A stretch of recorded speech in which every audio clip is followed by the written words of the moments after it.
Hello and welcome to today's Class of 1984 discussion. I'm Virginie O'Shea, founder of capital markets, fintech research and advisory firm Firebrand Research, and I'm joined by a couple of Nordic market experts who I'll get to introduce themselves in a second.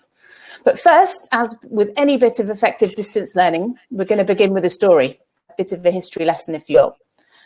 A lot of people across the globe know who NASDAQ is, but the bit at the end of its name, NASDAQ OMX, isn't always noticed by those outside of the Nordic markets, and we're going to change that today. OM was founded in Sweden back in 1984 by a chap called Olof Stenhammar, who I'm sure many in the industry would agree is one of the most entrepreneurial executives to ever run a derivatives exchange. Stenhammar founded OM to introduce stock options to Sweden and led the exchange as it became a pioneer in electronic trading and one of the first European exchanges to go public. Long before the term demutualization came into vogue, he recognized the value of running an exchange as a commercial enterprise and established OM as a privately owned for-profit company. He also pointed the exchange in the direction of becoming a supplier of trading technology to other exchanges. And today, OMX is one of the leading companies in this field. So he's done a lot, and we're going to talk a lot about him today. But now that we've got the background, why don't we meet our panelists? Over to you, Niels Robert. Maybe you can give us a quick intro to yourself. Hello, Virgin, and hello, Sergey. I'm Niels Robert Persson. I've been active in the financial technology since early 80s. First at SEB, the Swedish investment bank, on their IT department, and then as a CEO for a project run by the central bank and the major investment bank. The project was called PMI. PMI and OM was created in parallel, more or less. Direct to the same market, using technology in the same way, but was different in many ways. In late 80s, I went over to OM and stayed there for 10 years. First as responsible for business development, and then as CEO for the derivatives exchanges. At Millennium, I and four other guys, four friends of mine, started Cinnober Financial Technology. We were also selling technology to exchanges and clearinghouses. Cinnober was acquired by NASDAQ 2019. And of different reasons, I couldn't avoid to start a new company 6 months ago. So now we are running Vermiculus Financial Technology, where I'm active on a daily basis. Fantastic. And you, Sergey? So I actually still went to school in '84, studied physics in Moscow, and joined the industry in the beginning of '90s. I worked for a company that was partly owned by OM, Orc Software. Been there until 2006, then started up together with a few friends a company called T-Bricks, and later on worked at SunGard, Front Arena, and last 5 years I've been doing my own business, like startups, and my current startup is Njorda, where we bring in all this trading technology and knowledge to ordinary people, to ordinary investors.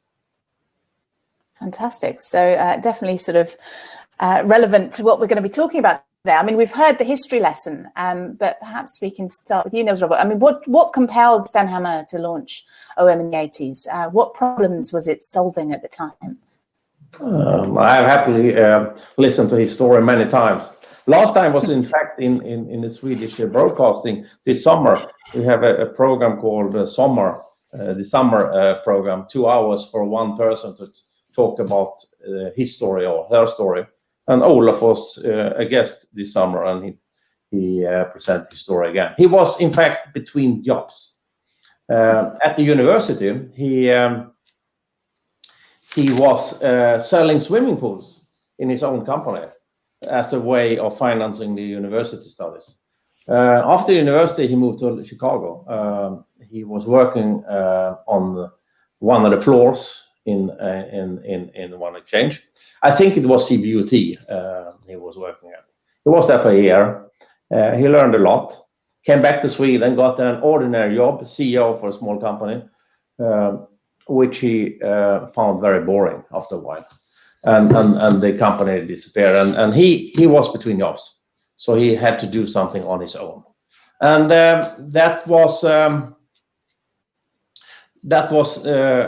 something he was wondering a lot about, because he would not like to start selling swimming pools again. When he did it earlier, a lot of companies, there was not a lot of companies doing that. When he came back to Chicago, a lot of companies have copied his idea. So the only thing he could think about was derivative market. He asked himself and some friends, why don't we have a derivative market in Sweden? There was, in fact, a market, a dark interbank OTC market between the banks, but there was no real market.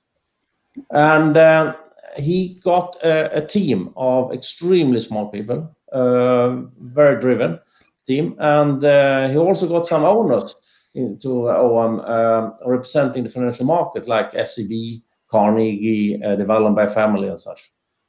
So that was his friends, and nobody else in the market would like to see a derivatives market in Sweden.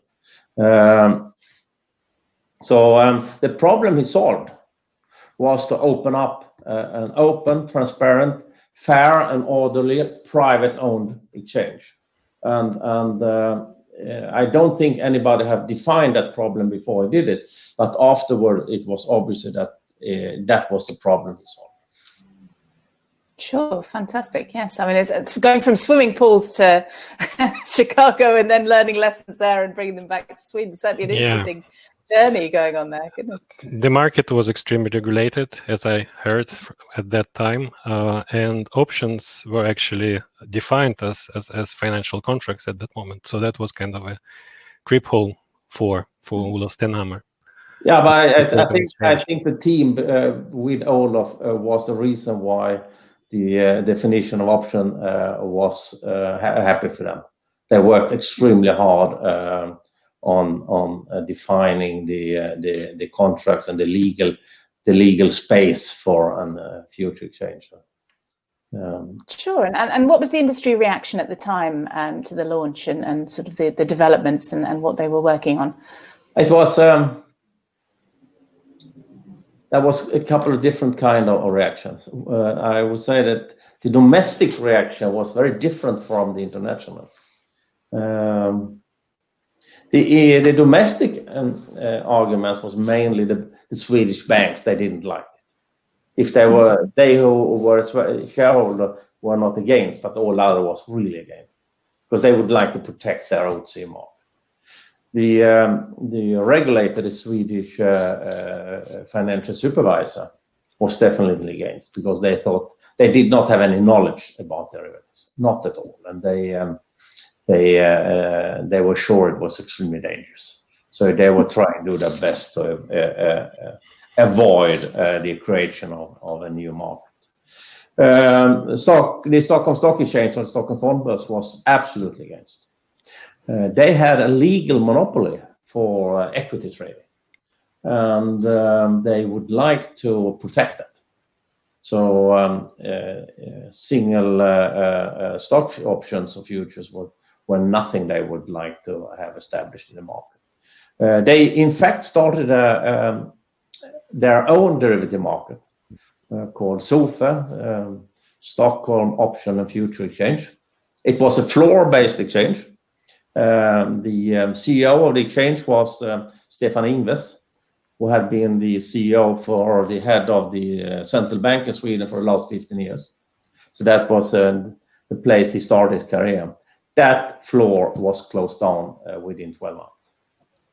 Goodness. And VPC, the share register, was against, because VPC was owned by banks, and the banks would like to have the monopoly of the share register and no other register at all. And media was against.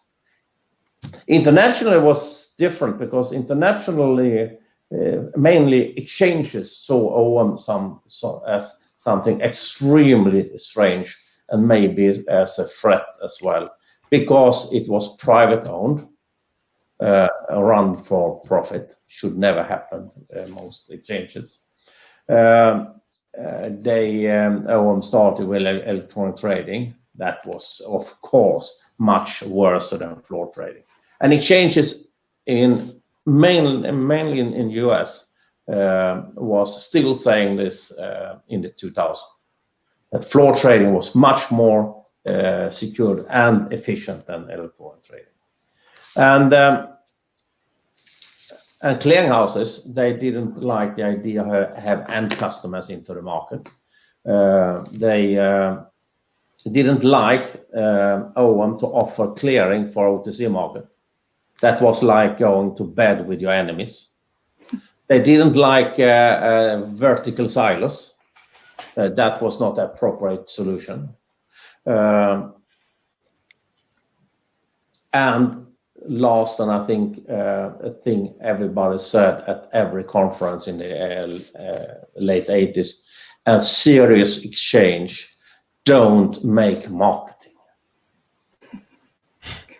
Goodness, it's amazing how much has changed since, really. I mean, I'm laughing to myself as I'm hearing you talking about these things, because obviously the regulator now wants everything to be cleared. There's a big push for everything to be electronically traded. Most of the floors across the globe have closed down, right, in terms of in-person trading. So it seems like a completely different world, right, from what he was facing then. I had split views on this, because I have to say that the nicest place I have been on in my work is visiting floors. I have always liked the floors. So, and I have worked hardly 30 years for closing down floors. So that's a negative part of my work. Still like coming to LME and seeing the ring. It's fantastic to see people shouting on the floor. I think there's very much a resistance in the US to closing down the last few, and NYSE still has them, right, in New York, and that they still want to retain that sort of atmosphere. I think there certainly is something to be said for it. But I mean, in terms of how he changed minds then, and how that team changed minds, how do you think, sort of globally it made a difference? What sort of legacy have we seen? Obviously, we now see everything has changed in the world, but how did he change it at the time and in the ensuing years? Of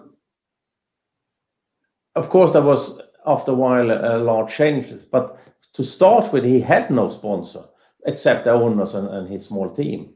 So the first sponsors was people like Sergey and friends, young people coming from the university that had been studying maths and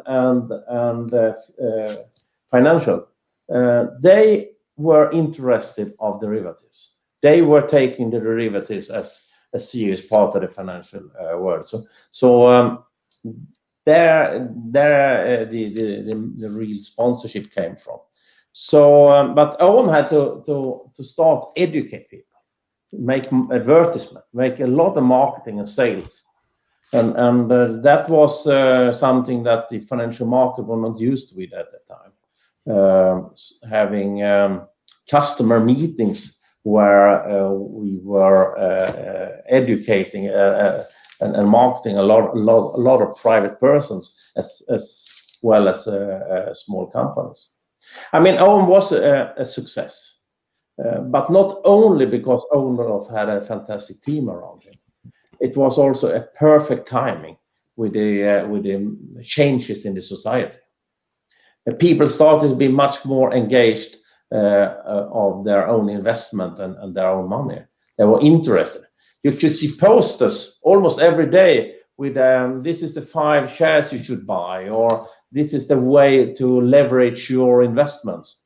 Already late 80s and early 90s. Then we have the crashes, of course. So there was up and downs, but it was perfect timing, 84, to start the derivatives market in Sweden. And after the success, OM had to double the hardware twice a year because the volume were taking on very, very much. I think we had a quarterly volume record for 4 years in a row. But unfortunately, there was also some scandals, of course. People were traded much more than they had knowledge for. So there was companies who lost 100 million Swedish crowns. There was private person who lost 10 million Swedish crowns because they didn't understood what they were doing. But the market was never for the first 30 years losing any money, and the clearinghouse was extremely solid clearinghouse. Sure, there's always teething troubles at the start of anything, I would expect, in terms of investor education. Sergey, maybe we can bring you into this. By the time you joined the industry, sort of what were you seeing at that point? So I started working for one of those smart guys who was supporting Olof Stenhammar in the beginning. So his name is Nils Nilsson. He's pretty well known in the industry. He founded a company called Research and Trade in the 80s to actually start trading at the exchange. But I think sometime after 87, he realized that it's better to build trading systems that actually do actual trading. And ORC was the system which was used by majority of the traders on the market and the firms. So when I came over, it was like beginning of 90s and started working for ORC. We were just like 10 people probably, and we were like running around the city with small disks, installing software, and basically early days, and software was used by everyone. And I think when we got like international ambitions, then we realized that we need some help. OM was expanding, selling technology globally, and we went with OM, selling technology for trading globally as well. So I remember taking over offices of OM in Sydney, selling software to like Asian market, Singapore. So whenever OM sold the platform, we were there to sell the system to traders, so market makers. Yeah. Sure.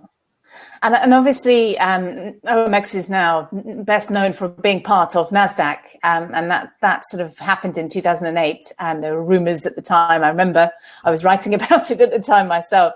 There was a bidding war with another exchange in the Middle East at that point. I mean, by that point, what had OMX achieved internationally and on a global stage, would you say, by the time it got bought by NASDAQ? I'd say a lot of exchanges were running on the technology provided by OMX, and then Cinnober, as when Niels Robert came into this game as well.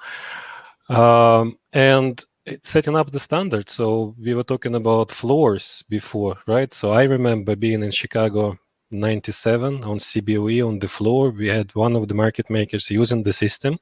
They couldn't trade using the system, but what they could do is calculate theoretical prices for multiple option series. They will print it out on the list, and then the runner will run on the floor, and the market makers will have advantage above the others because they would use like fresh implied walls from the market and quotes on the better spreads and getting the best out of the market.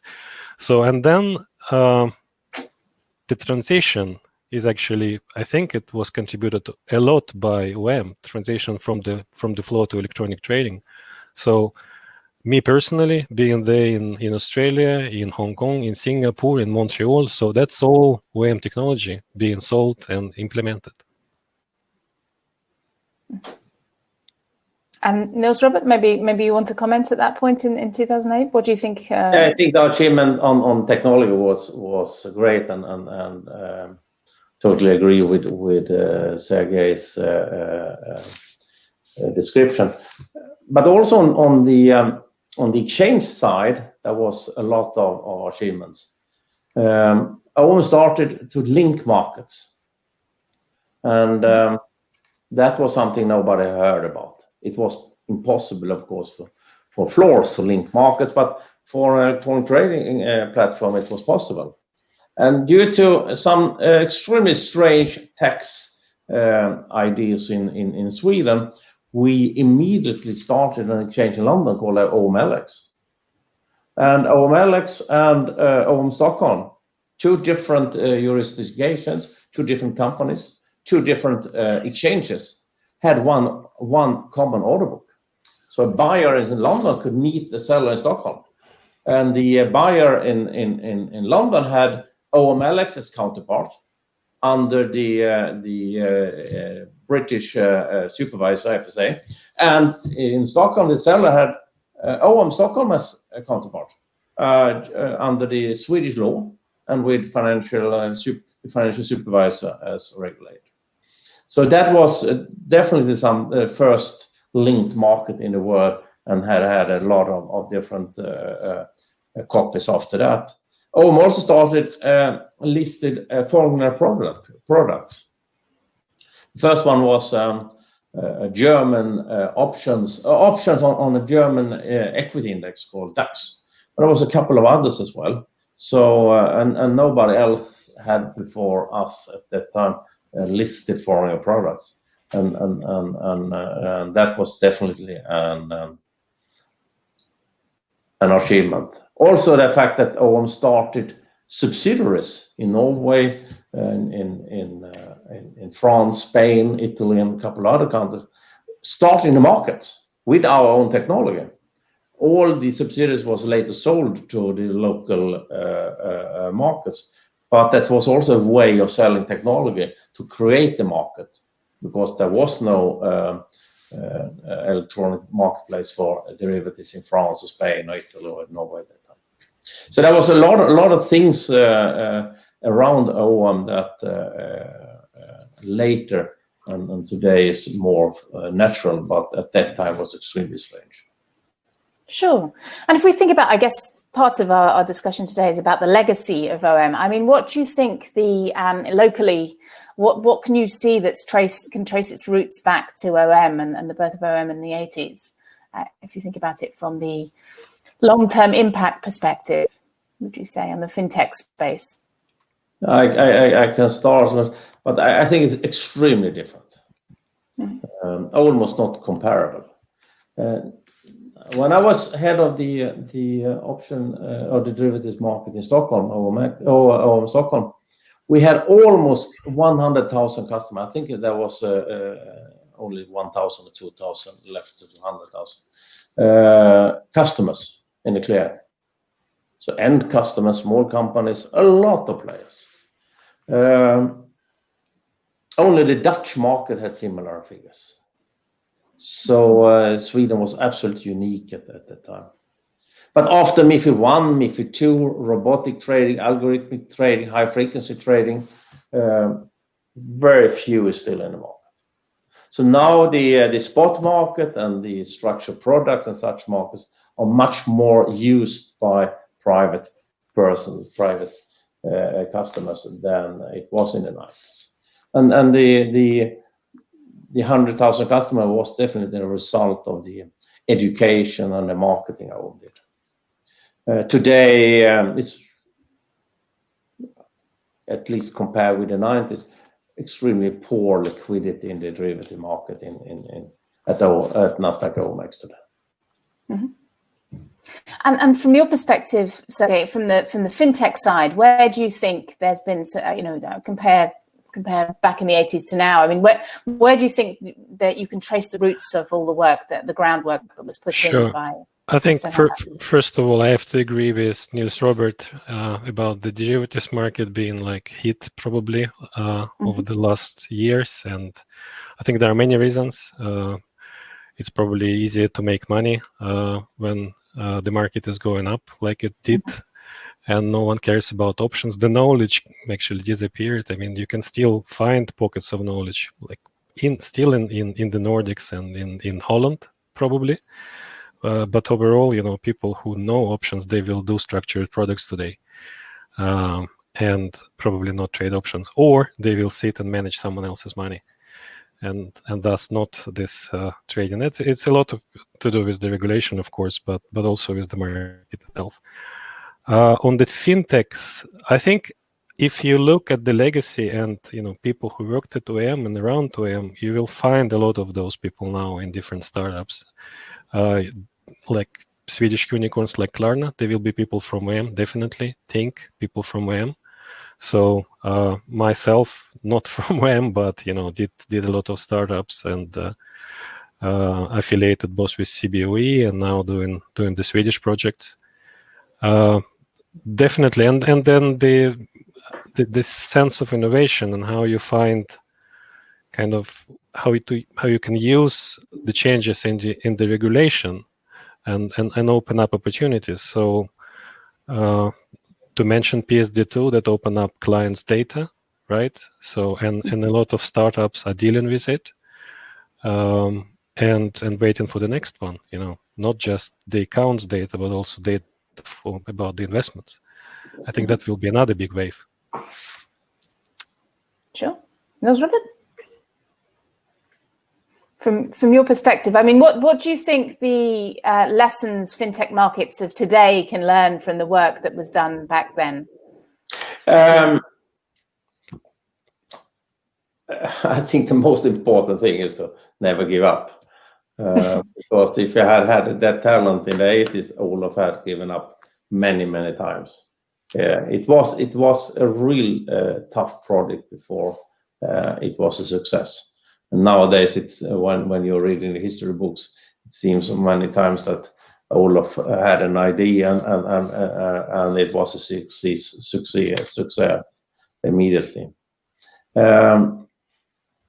If you can't solve the problem and circle it, create a new problem you can't solve, but never give up. I think that's the most important thing. Then I also think that it is good if you would like to make a real difference in a procedure or a market. I think it's good to work with people that have another kind of knowledge than you have if you have been in the market for long time. I mean, the team around Olof was not coming from the derivatives market. He was the only one who had any knowledge about derivatives, and I think that's a part of the success as well. So if you start in something new, have other views than the view from exactly what you aim to do in the future. Sure. So diverse viewpoints, very important. I agree. And also don't give up. That's got to be number one key to being successful in fintech, I would say. Sergey, maybe. Timing. I mean, good timing. As Niels Robert said in the beginning, it was perfect time for technology like OEM to emerge. And, you can be late or you can be early. And if you're early, don't give up. That's where these two go together. So don't give up and your time will come. I remember one thing good you said it, Sergey. You said perfect timing. The first book that was written about OM in the 80s, title was Perfect Timing. Yep. It's very hard to get timing right, though. I would say you're either very early and you have to be bleeding edge and everybody's very resistant, or if you're a fast follower, that can also come with its own challenges, right? So certainly timing is one of the toughest things in the market to get right, I would expect. Right. Good stuff. Well, thank you very much. I believe we've managed to educate our listeners to the lessons learned within the 1980s and 1990s and beyond within the Swedish markets. So with that, I'd like to thank both my panelists for a very interesting session. Thank you very much.